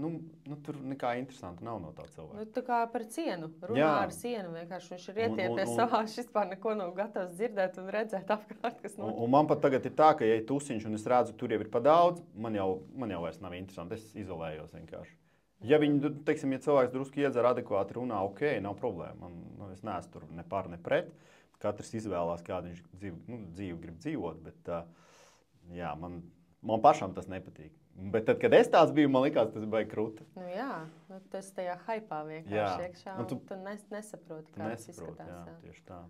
Klau, Kristīna, kā vispār cilvēkam, kurš varbūt skatās un ir par to aizdomājies par to alkohola tēmu un iespējams, viņš varbūt jau ir mēģinājis atmest, kā teiksim, ar ko sākt vispār? Kā jau mēs te runājām par tām tabletītēm, es arī uzskatu, ka nevienas tabletītes tev nevar palīdzēt šajā jautājumā, kad tev var palīdzēt psihoterapija, ja tu tiešām pats nevari nonākt līdz šim secinājumam, jo tas ir par to lēmumu, par to tavu izvēli, ka tu tiešām pieņem to lēmumu. Un, ja tu nevari saprast, tad tev ir jāsaprot tie iemesli, kāpēc tu dzer. Jo visticamāk, ka tu esi ar kaut ko savā dzīvē neapmierināts. Tu gribi kaut ko vienkārši paslēpt, aizskalot un tā tālāk. Tev ir jāsaprot, kā šis, no kurienes tas ir, no kurienes tas viss sācies, tas cēlonis tam visam. Un tad, kad tu būsi sapratis to, tad saprotot, ka tu vari mainīt šo situāciju, piemēram, ja tev saproti, ka tu neesi savā dzīvē realizējies, tad, ja tu sākot meklēt, kā tu vari realizēt un darot to, kas tev tiešām patīk, tu jau redzēsi automātiski, ka tev samazināsies tā vēlme par to alkoholu, ka tu to fokusu jau pārliec jau uz tiem, tu pārliec to fokusu, ka tu sāc domāt par savu dzīvi, nevis tu koncentrējies uz to, kā tajā brīvdienā patusēt. Tu varbūt tajā vietā būsi brīvdienā izvēlējies aiziet uz kaut kādu semināru, kas ir, piemēram, aktuāls par tavu dzīvi, un tu jau zināsi, tev ir sestdienas rītā jāiet semināri, tātad piekdien tu neies tusēt. Tu jau automātiski lēnām tas alkohols sāks izslēgties no tavas dzīves ārā. Vai arī sestdienā atnākt un podkāstu ierunāt? Jā. Diez vai, ja mēs vakar būtu tusējuši, mēs šodien varētu ierakstīt podkāstu. Pilnīgi noteikti nebūtu, un es arī atceros tā kā no savas bērnības, arī tas ne tikai ģimenē, bet arī apkārt, kad cilvēks ik pa laikam veda uz narkoloģisko klīniku uz Straupē, mums bija tāda slavenā, ja, kur tā kā ārstēja, un es visādas esmu dzirdējusi tās metodas, bet, manuprāt, neviena. Tev aizved ārstēties uz Straupu, tu iznāc mājās, tu vienkārši nākamā... Caur veikalu. Tajā pašā vakarā vienkārši nosini. Es zinu, ka tur veikals netālu ir. Pāri Jā, ielai, iet veikalā. tad kā tas ārstē? Nu, tieši, nekā. Tas tieši tas pats stāsts par to anekdoti, kur bija par tiem 5 gadiem. Nu, pēc 5 Jā. gadiem, es esmu izārstējis, es tagad varu dzert. Nu, Jā. tāds nestrādā. Jā, es tam arī piekrītu. Jā. Tā kā Bet jāsāk ir ar sevi. Ar Es uztvēru no tevis to domu, ka principā tas alkohols, viņš jau kaut ko tā kā cilvēks mēģina dzēst kaut ko, un mēs paši to neapzināmies, ko mēs dzēšam vispār ar to ugunsgrēku, ko mēs tur aprēķinamies, kāpēc mēs, tad acīm redzot tā dzīve, ko mēs dzīvojam, nesam mēs tagad gluži apmierināti ar viņu. Nu jā, un tāpēc man ir patiesībā ļoti liels prieks par jaunatni. Jau tagad es arī apmeklēju visādi sieviešu pasākumus, tur retrītus un visu kaut ko. Un es redzu, ka arvien vairāk ir jaunās dāmas, kurām tur 21, 23 gadi, 18. Ja? Un viņas runā jau par to, ko viņas savā dzīvē grib. Viņas ir sapratušas, kas ir tas, ko viņas savā dzīvē grib. Un man liekas, tas tik ļoti forši. Un tad es domāju, pats būtu manā vecumā bijis tā. Tā kā es tajā brīdī vispār par tādām lietām, pirmkārt, tad bija mazliet cita laiki. Mēs par tādām lietām nedomājām, nerunājām. Mums nebija arī tāda informācija nemaz pieejama. Un, jā, mums bija vienkārši savādāk tā dzīve. 90. pat, labi, 80. kad mēs dzīvojam 90. tad bērnībā tad nebija pat interneta, telefona nebija. Nu, jā. Vispār bija avīzes. Spēlējies, jā, mājās. Un vienīgais īstenībā, ko mēs redzējām, kā dzīvo tur vecāki, vecvecāki, tur kaimiņi, ciematā tur cilvēki un viss. Un tā arī bija tā dzīve. Jā. Es, piemēram, skatos jau uz savu dēlu, 18-gadīgu, un es pilnīgi redzu, ka viņš ir tik atšķirīgs, tik liela ir tā paudžu atšķirība. Mana dēls arī ir pilnīgi savādāks. Viņš man vispār nesaprot. un tas ir forši. Tas ir forši. Viņi ir savādāki, viņi ir jaudīgāki. Protams, viņiem varbūt nav tā pieredze, kas ir mums, bet katram savs. Jo es arī redzu, arī mums biznesa klubā ir ļoti daudz, ir jauni cilvēki, kas, wow, mēs tādi nebijām tajā vecumā. Un tas ir forši redzēt, ka Latvija ir nākotne, principā. Tas ir ļoti jauki. Un arī īstenībā jauniešiem, manuprāt, nav tas tādā vairumā trends visiem tagad dzert, piedzerties, kā īstenībā mūsu jaunībā bija. Tas bija standarts. Jā, visi to darīja. Es arī runāju ar dēlu, un es viņam stāstu, forši būtu, ja tu vispār nelietotu alkoholu. Viņš saka, bet man tā nav problēma. Es tā kā to nesaskatu. Es gribu dzeru, es gribu neceru. Es aizēju ar draugiem satikties, es varu arī necert. Man tā nav problēma. Un tas ir forši. Tev tā nav problēma, tad tas ir ļoti labi. Jā, ceļš jaunībā, tas alkohols, kamēr cilvēki attīstās, līdz cik gadiem attīstās? Līdz 24 laikam. Vīrieši. Vēl gan smadzenes, gan ķermenis. Tādas kaut kur es lasījis. Un ja tu tajā momentā, cevišķi tur 11 gados, tu jau sāc lietot. Es personiski sāku lietot 18 gados. Tad tu vēl. Jā, es biju ļoti pareizs. Un man arī negribējās tajā laikā. Bet tad, kad es sāku, tad es aizgāju kaut kādās ne tādās sliedēs. Un visas studijas, tas tur aizgāja. Jā, Visi to darīja. Un bija kaut kāds tāds moments, kad tu vienkārši pielāgojies. Tu arī gribi būt krūts. Tā kā tie citi, tā kā tur tie vecie krūtie džeki, kam tur mašīnas jau bija, tev nav, tad tu vismaz vari iedzert. Iekļauties. Tāpat kā stāsta par to smēķētājiem, kad vislabākās sarunas ir smēķētavā. Starp citu, jā, un tā kā es nekad neesmu pīpējis, varbūt es pa savu mūžu esmu tur vienu cigareti izpīpējis, varbūt, pieņemsim. Tāpēc es nesaku, ka nekad, es pamēģināju esmu, bet es to nesaprotu. Un jā, skaidrs, ka es nekad nepīpējis, paliku tur studijās vai kaut kur citur darbā, jā, vienmēr ofisā, vienmēr es strādāju vai mācījos vai runāju ar tiem cilvēkiem, dažiem, kas tur ir palikuši, jo pārējiem vienkārši pīpēju. Tā ir atkal cita tēma par pīpēšanu. Es neesmu baigais profesionāls, es neko nevaru pastāstīt. Kā tev ar to? Es tā kā atkarību cilvēks, tad es arī uz pīpēšanu varēju ļoti ātri pavilkties. Un patiesībā man ir arī saistība ar alkoholu lietošanu. Jo es sev kādā brīdī biju pateikusi, ka es esmu vairākas reizes dzīvē smēķējusi, bet vairākas reizes esmu atmetusi. Un tas vienmēr arī bijis tā. Es izdomāju, kad šodien es izdomāju, viss, šī būs pēdējā, un viss, es vairs no rītdienas ne. Un man nav tur nekādas problēmas. Es tur nemokos, man nevajag nekādus palīdzīgus līdzekļus, lai to atmestu. Bet pirms daudziem gadiem es sev pieķēru pie tādas domas. Es biju kaut kādā sev pateikusi, ka es smēķēšu tikai tad, kad es lietošu alkoholu. Principā tikai tusiņos. Kādu laiku tā tas bija, ka tas bija tikai tusiņos, tur kaut kad brīvdienās vai ko. Un tad es kaut kādā brīdī saprotu, kad es meklēju iemeslu mājās, lai es varētu iedzert iemeslu, lai es varētu uzpīpēt. Jo es jau sev esmu pateikusi, ka es to darīšu tikai tad, kad dzeršu. Saproti? Un tad jau tā kā kopā tas viss gāja. Jā, un tad tu vienkārši sāc mājās vakarā dzert vīnu, jo tu gribi uzsmēķēt. Jo tev priekš sevis ir tas legālais attaisnojums, ka tu to vari darīt. Drīkst. Jā. Es starp citu esmu daudz cilvēkus dzirdējis, ka pīpē tad tikai, kad lieto alkoholu. Jā. Ir tā, es tā nekad neesmu darījis, bet man kaut kā laikam, kāpēc es neesmu sācis pīpēt, man bērnībā kaut kur kāda dāma tur skolā iestāstīja, ka man ir problēmas ar plaušām. Kaut gan varbūt nemaz nebija. Un viņa teica, ka bet tas ļoti labi nostrādāja. Iespējams, viņai tas bija mērķis, lai jaunieši nepīpē. Jo manā bērnībā 5. klasē pīpēt, tas bija normāli. Tur jau mūsējie klases biedri. Varbūt kāds, kas skatās, tas atcerēsies, ko viņš tur darīja. Es tur, kur es negāju. Un arī tad es atšķīros, jo es nebiju normāls, jo es negāju pīpēt. Man kaut kā bija bail. Un tā tante man bija iestāstījusi, ka es saslimšu ar kaut kādu plaušu slimību un nomiršu. Un man tas tik ļoti iespiedās, ka es tā arī neesmu sācis nekad pīpēt. Ļoti efektīvi. Jā, es nezinu, kas tā pat tante bija, bet tāda medmāsiņa kaut kāda vai kas. Es pat neatceros, kas tā tāda bija, bet tas bija kaut kādā 2., 3. vai 4. klasē. Jā. Tā, interesanti, jā. Saki lūdzu, tiksim, es tā kā pieskāros tajā tēmai, kādu es gribētu dzīvi dzīvot. Kas ir tava tā, varbūt ne mērķis, bet tā misija dzīvē, ko tu gribi sasniegt? Un tiksim, šis te solis, ka tu esi nolikusi malā alkoholu, tas palīdzēs tev varbūt ātrāk to sasniegt.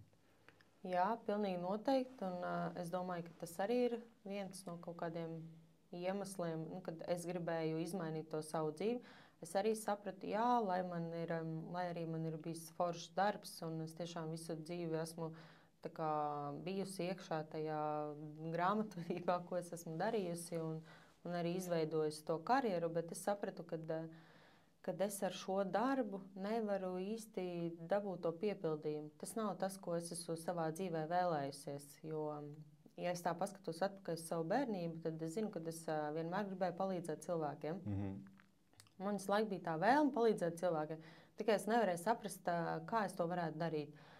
Sākotnēji man likās, ka tas varētu būt caur ārsta profesiju, jo šī ir šī palīdzošā profesija.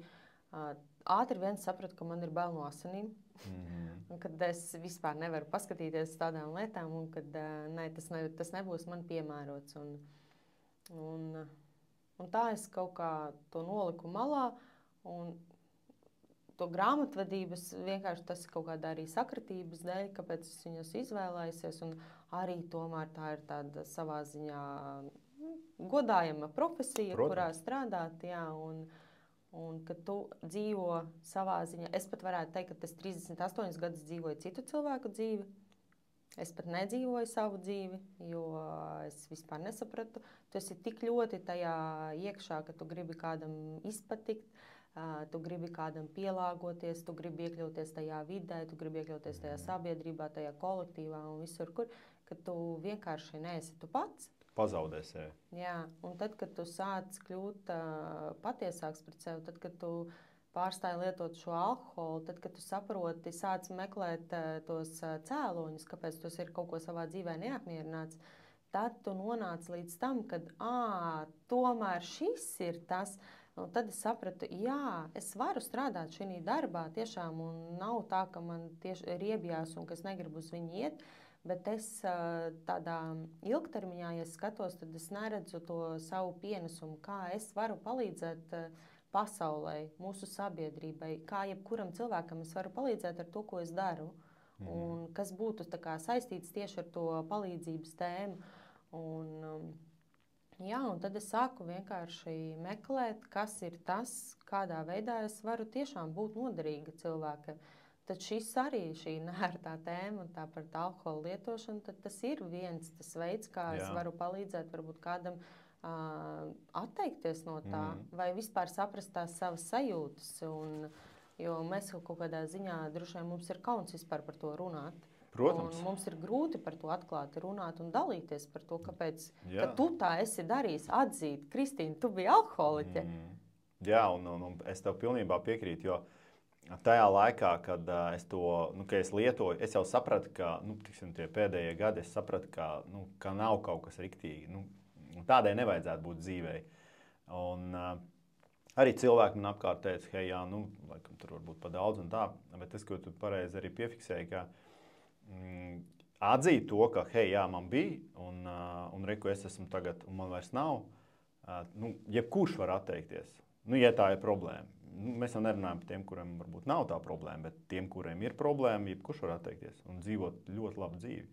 Tikai jautājums, vai tu esi, pat nē, tev jābūt bišķi spēcīgi, kaut kādam spēkam un jāsaprot, uz kurien tu ej, lai tu no tā atteiktos, bet ja tu neatteiksies, tad neviens tevi neizglābs. Jā.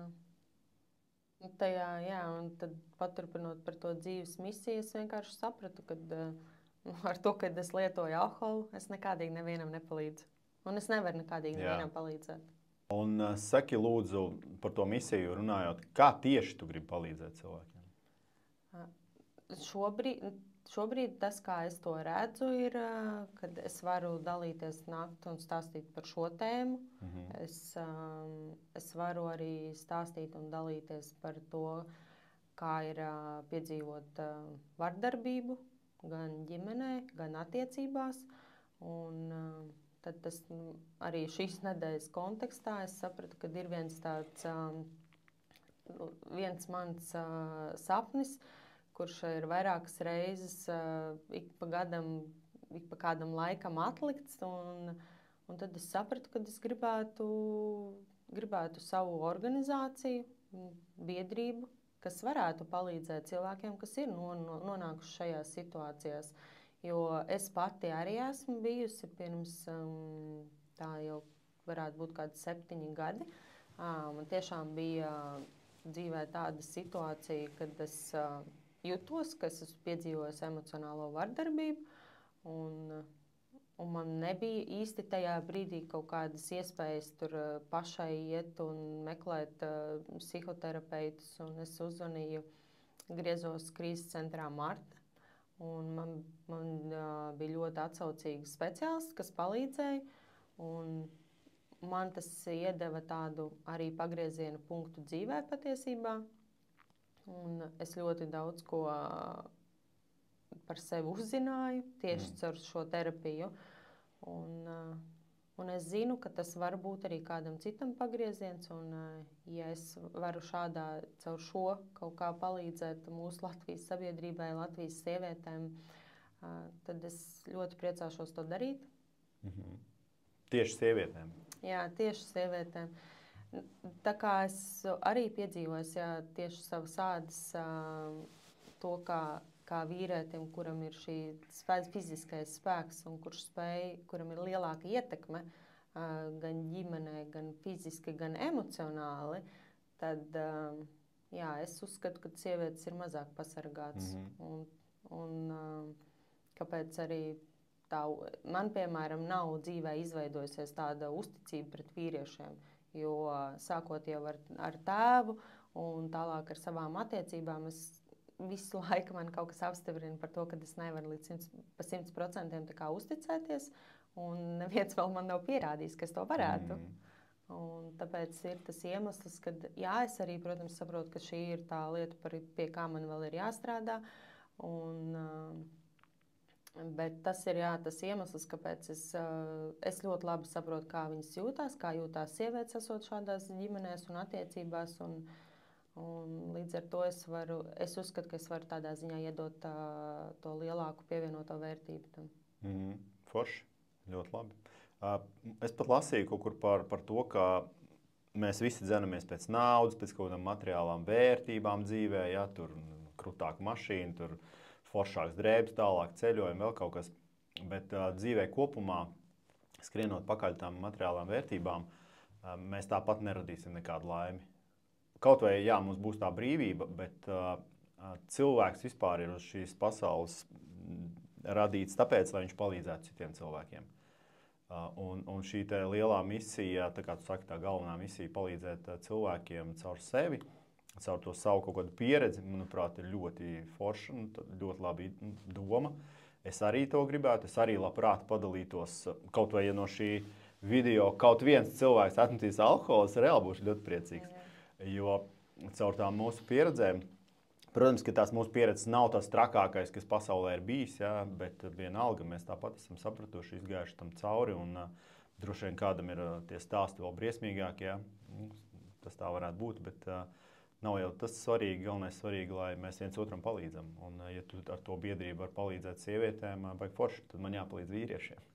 Jā, paturpinot to, ko tikko minēji, es arī uzskatu, ka mēs katrs ienākam šajā pasaulē ar kaut kādu to savu uzdevumu, kā mēs tur palīdzam vai nē, cik mēs esam patiesi un gatavi iet tajā savā uzdevumā. Un tas jau ir tas arī par to, cik tu esi gatavs strādāt ar sevi, lai tu saprastu, kas vispār ir tas tavs uzdevums. Jo mēs katrs esam tiešām ļoti īpašs cilvēks, mums katram ir tie savi talanti, un mums katram ir tas savs dzīves uzdevums. Un tad es, piemēram, ļoti ilgus gadus vispār par šīm tēmām nevarēju runāt, jo man tas sāpēja. Es nevarēju saprast, kāpēc citi piedzimst foršās ģimenēs, viss ir veiksmīgi, bagāti vecāki un tā tālāk. Un kaut kādu laiku es arī sevi uzskatīju par upuri, kāpēc man šis bija jāpiedzīvo. Un tad es klausījos vienu lekciju, kur uzstājās psihoterapeits. Ja. Un tad stāstīja par to, kāpēc, par to dvēseles uzdevumu, kad, ja cilvēks ir piedzimis, piemēram, ja meitene ir piedzimusi tajā ģimenē, kur tētis uz viņu ir bļāvis visu laiku, tātad acīm redzot šai dvēselē, lai viņa piepildītu to dzīves uzdevumu, viņai bija jāpieredz šīs situācijas. Jo, ja viņa nebūtu pieredzējusi šīs situācijas, viņa nevarētu palīdzēt ar to. Un es arī esmu domājis kaut kādos brīžos, kāpēc man tas bija jāpieredz? Kāpēc tieši man?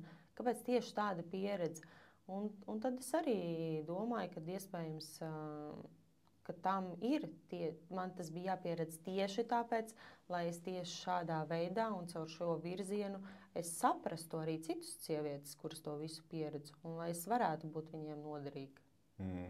Ja mēs aizējam vēl dziļāk par dvēseles to ceļu, tad, kā tev šķiet, es esmu lasījis daudz par to, ka dvēsele arī izdzīvo tās dzīves, un iespējams, ja tajā dzīvē tev netiki galā ar kaut kādām problēmām, tad šajā dzīvē tev atkal nāk tās lietas, kaut kādas, teiksim, šie te apstākļi, ar ko tev ir jācīnās, un ja tu tiksi ar to galā, izcīnīsi, tad nākamajā dzīvē tev vairs nebūs. Tu piekrīti kaut kādam tādam domām? Jā, es pilnīgi noteikti tam piekrītu, un tas arī ir tas iemesls, par to alkohola ķēdes pāraušanu, kad nākamajām sievietēm dzimtā būs vieglāk. Un es arī ticu, ka pēc visas šīs pieredzes, kas man bija jāpiedzīvo, kad es tiešām arī zinu, ka es esmu ļoti stipra, tāpēc es esmu atsūtīta tieši tajā ģimenē, lai es izietu tieši tās mācības, jo manī ir tas potenciāls, ka es varu mainīt kaut ko. Ja ne tur visas sabiedrības labā, tad es zinu, ka es varu vienas šīs dzimtas kontekstā kaut ko mainīt. Un es pilnīgi noteikti tam piekrītu. Un galu galā, ja tu, teiksim, tagad apvienos cilvēkus zem tās biedrības, tad tu varēsi vēl vairāk cilvēkiem palīdzēt. Jā, tad jau es varu visai sabiedrībai palīdzēt. Visai nē, bet vismaz daļai. Visai nē, protams, jā. Viss nekad mēs neizmainīsim. Protams. Kristīna, kā tev šķiet, teiksim, cilvēks, kurš vēlas varbūt apdomā to, ka viņš varētu atmest, apdomā par to, kādu viņš dzīvi varētu dzīvot, ja viņš, teiksim, izvēlētos atbrīvoties. Kādu grāmatu ieteikt varbūt varbūt nevis par alkoholu atmešanu, bet vienkārši, lai sakārtotu galvu. Kādu varētu ieteikt? Kas tev patīk? Vispār jau ir ļoti daudz grāmatas, un es zinu, ka es arī biju savā pēdējā 10 gadā. Es biju kaut kādas nopirkusi, nesāku lasīt vai lasīju un izlasīju, bet es viņas īsti nesapratu, ka tev ir jābūt iekšēji kaut kādam gatavam tam pārmaiņām, ka tev vispār ir jāapzinās un jāsaprot, piemēram, tev jāapzinās, ka tev ir šī problēma, piemēram, ka tu, jā, es lietoju par daudz alkoholu. Tu nenosodi sev, vienkārši apzinies, jā. Nākamais, tu apzinies, kāpēc tu to dari. Tu sāc domāt, kāpēc tu to dari. Ja tev, piemēram, nepatīk savs darbs, tad tu sāc domāt, kāpēc tev, piemēram, nepatīk tas savs darbs. Vai tu dari to, ko tu gribi darīt? Varbūt ir kaut kas tāds, varbūt tu vienkārši gribi kaut kādu foršu hobiju, ko papildus darīt. Tieši, man liekas, arī par attiecībām, kad varbūt tev attiecībās nav šis piepildījums, un tad tu saproti, kāpēc tev nav. Varbūt tev vajag to vienu dienu brīvdienu, vai tev vajag arī papildus kaut kādu lietu, ar ko nodarboties, kad tev ir tas lielākais fokus pašam uz sevi, nevis uz to otru cilvēku. Un tad runājot par, un ka tev ir jābūt gatavam arī paņemt to grāmatu. Tas, ko es varbūt tajā pirms tiem 2,5 gadiem, kad sākās mans straujais paša attīstības posms, tad man ļoti patika Briana Tracy grāmata Fēniksa pārvērtības. Nu, man tas bija tāds vienkārši, wow, es lasīju katru lapas pusi, un man likās pilnīgi kaut kāds, kā es to varēju nezināt iepriekš. It kā ir vienkārši lietas tur uzrakstītas, bet liekas, kā tu varēji to nezināt? Nu, tad tas grāmatas principā tā doma ir tāda, ka, ja tu izmaini savu domāšanu, tad tu vari izmainīt savu dzīvi. Un nekas cits, nekas ļoti vienkārši. Tikai pamaini to savu domāšanu, kā tu to visu skaties un kā tu to visu redzi. Un, jā, es pilnīgi noteikti iesaku katram viņu izlasīt. Un ir ļoti daudz foršas grāmatas, tāpatās par tiem pašiem ieradumiem, ikdienas ieradumiem, kur tev arī ir grāmata par to labo dzīvi un vibrācijām. Jā, šī arī laba. Jā, šī arī ir ļoti forša grāmata, tiešām. Un arī patiesībā, ja mēs runājām par to, kā tu vari pamainīt kaut ko savā dzīvē, tad viens ir, ja tu nevari tikt projām no tās savas ikdienas, no tā sava burbuļa, kurā tu esi, tad tu vari pamainīt, piemēram, lasīt izglītojošas grāmatas. Nelasīt, piemēram, kriminālu romānu, bet lasīt tiešām par kaut kādu pašizaugsmi, kaut ko tādu. Tu klausies podkastus, kur runā cilvēku uzņēmēji, piemēram, kas ir tikuši izgājuši cauri kaut kādām grūtībām, piedzīvojuši, un kā viņi ir attīstījušies, un ko viņi sapratuši par savu dzīvi.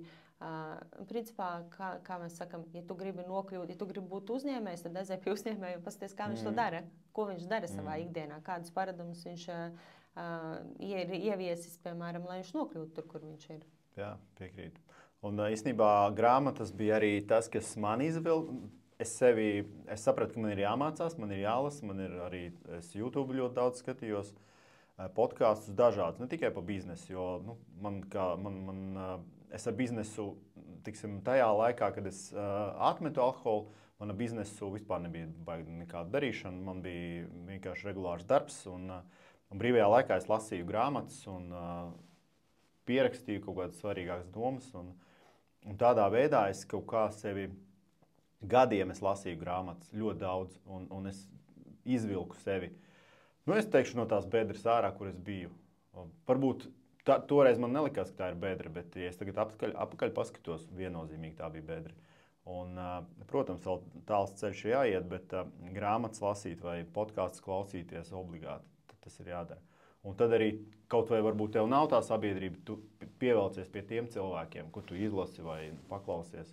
Tu jau citā enerģijas līmenī tu nonāc, klausoties to cilvēku. Tu klausies, vispār tā, cilvēki domā tā un uzskata tā, un tu saproti, jo tu jau nezini to, ko tu nezini. Protams. Tu nezini, kas ir tur ārpusē, ja tu tur neesi bijis vai ja tu tur neesi pat mēģinājis būt. Un vēl kas, manuprāt, arī lielākā kļūda, ja tevi kāds māca tas, kurš nekad tur nav bijis, kur tu gribi nokļūt, tad priekš kam tev viņu klausīties? Viņš tur nav bijis, viņš nezina, kā tur nokļūt. Jā. Un ja viņš pats lieto un tev teiks, nu, hei, nu, ko tu tur, priekš kam tev nelietot, vai labāk lietot? Tāpēc, ka viņš tev nevar pateikt padomu, kāpēc nelietot. Nu jā, tā kā es nevaru dot padomus attiecību jomā, bet es varu dot padomus šajā jomā, kas ir saistīts ar atkarībām no alkohola un kā izbēgt no vardarbības. Pirms aizbēgt no alkohola. Jā. Tad arī Jā, nebūs un tad nebūs vardarbības tieši tā. kā... Kura ir varbūt tava tāda grāmata, kas tev mainīja kaut kādu skatījumu uz dzīvi? Zini kā, man skatījums uz dzīvi mainījās jau sen, nu tā kā lēnām sāk mainīties, bet jā, šis ir labs, nu tāds tiešām veks, kings, labas vibrācijas. Manuprāt, tā ir tāda, nu jebkuram jāizlasa, kur ir vispār par to, kā mēs sevi uztveram, kā dzīvi uztveram, un ieradums spēks tas vairāk ir priekš saprast reāli, kā alkohols, tas ir tīrs ieradums, tāpat kā jebkas mūsu dzīvē, un var tu viņu nomainīt. Tas nav tā, ka, ja tu tur lieto 10 gadus, tu neesi nolemts, tu vari mainīt. Un jebkura grāmata, kurā tu arī teici, man arī ir tāds grāmatas bijuši, kuras lasu un es nesaprotu. Un tas šķir ciet, nu, pēc gada palasīs. Tad tu sapratīsi, varbūt tā nav tava grāmata. Varbūt pēc 5 gadiem. Varbūt pēc 5. Un ir arī bijuši tāds grāmatas, kuras pārlasu, un wow, tur kaut kā iepriekš es to neuzķēru. Nebija tam īsti vēl gatavs. Varbūt, jā, bet par to tavu, ko tu pieminēji, Brian Tracy, man liekas, viņš ir ļoti spēcīgs cilvēks. Un daudz tādu ir. Var klausīties, nu tiešām, Latvijā mums arī ir spēcīgi cilvēki. Tāpēc, jebkura grāmata, kuru tu izlasi, un tu nav jau runa par ieradumiem, alkoholu vai vēl kaut ko vienkārši, lai jau tā pamatdoma ir galvenā nomainīt to savu skatījumu, uz kurien tu skaties. Vispār tev ir jāuzliek dzīvē tas mērķis, tev ir jāsaprot, kur tu gribi. Jā, jo manuprāt, mēs daudz nemaz nezinām, kur viņi grib nokļūt. Viņi dzīvo savu dzīvi, un ja tu viņiem paprasti, saka, tā kā es tev paprasīju, kas ir tava misija, daudz nemaz nezinu. Es arī pirms 5 gadiem nezināju, ko es vispār gribu no šīs dzīves. Bet vienkārši ja tu par to nesāc domāt, tu arī nevari zināt. Jā. Bet tu, piemēram, tajā brīdī, kad tu sāki ceļot, kā tu stāstīji, tu ieraudzīji tos cilvēkus, kas ir ar Ferrari brauc, un tu sāc domāt, bet es arī tā gribētu. Nu, tad tu, piemēram, uzliec sev to mērķi, ka tu arī tā gribētu. Un tad tu skaties, kā vispārējais, ko tu savā dzīvē dari. Vai šī alkohola lietošana tev iet kopā ar to, ko tu gribi. Jo patiesībā daudzi cilvēki sūdzās par to, ka viņiem nav finanses, viņiem nav laika. Bet cik daudz patērē gan finanses, gan laiku tieši alkohola lietošana? Un it sevišķi, ja vēl grib pret draugiem parādīties, ka viņš var dārgu alkoholu nopirkt, tad tas maksā daudz. Jā. Tāpat laikā viena grāmata maksā droši vien tikpat, cik viena pudele dārga. Nu, pieņemsim. Nu, es domāju, pat mazāk. Pat mazāk, jā. Pat mazāk, bet un kas izmainīs tavu dzīvi vairāk? Vai šī viena pudele vai tā viena grāmata? Nu, atkal mēs ejam vai nu uz leju, vai nu uz augšu. Jā. 2 varianti, jā. Forši. Paldies. Paldies tev. Bija ļoti interesanti. Tiešām ļoti interesanti. Un es pilnīgi izdzīvoju kaut kādas lietas, kuras sen es biju aizmirsis. Protams, mēs droši vien ļoti dziļi neiegājām tajā. Tas arī nav tik būtiski. Manuprāt, būtiskāk ir tas, ka lai cilvēki skatās un saprot, ka arī mēs esam tieši tādi paši vienkārši cilvēki, kas ir pamainījuši savu dzīvi. Protams, es neteikšu, ka es esmu kaut kur ļoti tālu no tās dzīves, kur es biju. Tāpēc, ka tas viss ir palēnām, tā pārmaiņas nenotiek tā. Vakar es braucu uz Žiguli, šodien es braukšu Ferrari. Varbūt kādam tā ir, bet pārsvarā tā nav. Tāpēc tev ir jāiet tas ceļš un tas nekas lēnām, bet uz augšu. Bez alkohola tas ļoti ātri notiek. Ko tad noslēdzot sarunu, varbūt iedosim klausītājiem, skatītājiem kaut kādu interesantu atziņu vai tādu cerību iesēsim par to, ka tas viss ir iespējams un ir iespējams mainīt savu dzīvi un ir iespējams arī dzīvot labāku dzīvi nekā varbūt kāds uz doto brīdi dzīvo. Šonedēļ man tieši vairākas reizes kaut kur atnāca tāds salīdzinājums. Gribu dzeru, gribu nedzeru. Kurš tavs gribu ir stiprāks? Un atkal tie svaru kausi, ja? Manuprāt, vienmēr vajag aizdomāties arī pie katras glāzes, ka tu viņu taisies pacelt, tas ir alkohols. Vienmēr vajag aizdomāties, vai tu to glāzi gribi iemainīt par to savu nākotni, vai tomēr nē. Jo skaidrs, ka atteikties un varbūt mazliet no bara iet nost ir ļoti grūti, tīri Jā. psiholoģiski, jo kāds nesapratīs.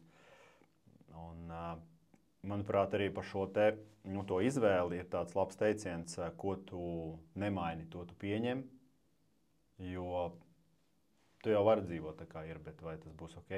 Tādā ilgtermiņā. Jā, ja tev tas ir ok, tad tas ir ok, bet tad tu arī pieņem, ka tev tas ir ok, un tu nevienam un apkārt nesūdzies tā kā, un neietekmēs ar savu, piemēram, kaut kādu uzvedību, tu neietekmē tos citus cilvēkus, jo tā ir tava izvēle. Tu vienkārši esi atbildīgs par to, ko tas izvēlējies.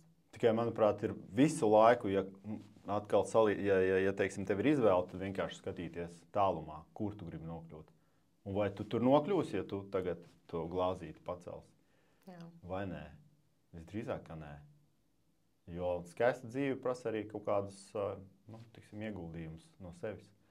Protams. Un veselo saprātu. Forši. Labi, paldies tev par sarunu, bija ļoti interesanti. Paldies tev. Un tie, kas skatās, uzdodiet jautājumus, varat arī personiski uzrunāt. Jā, droši var jautāt, prasīt. Tā kā, labi, lai foršas brīvdienas visiem un skaidrā. Skaidrā. Čau. Čau.